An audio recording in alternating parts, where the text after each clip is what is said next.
It's easy to separate yourself from the natural world in our busy lives. And so I think expedition travel is a necessary way to connect people with nature in general, but also to connect them with places they would never get to on their own. When you speak about the Arctic, you're speaking about a body of water surrounded by continents that are all different countries.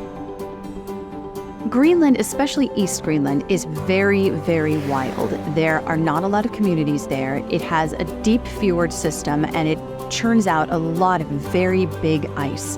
Every time I go to the bridge and look outside before I make the morning announcement, it's always spectacular. Scoresby Sund, or Scoresby Sound, you hear both of those, is the largest fjord system in the world. It's a huge, huge body of water that goes up into more or less the southeast Greenland coast. You have beautiful mountains, very dramatic landscape. You have tidewater glaciers. You have huge icebergs that come floating down.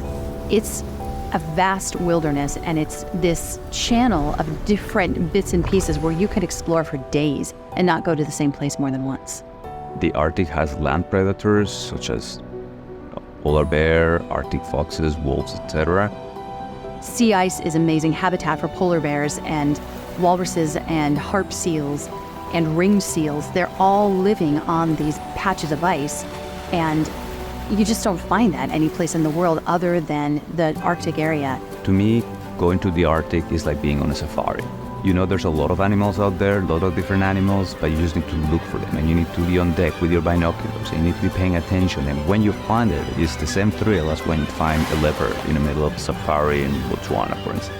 And so that to me is a truly remarkable and very unique experience.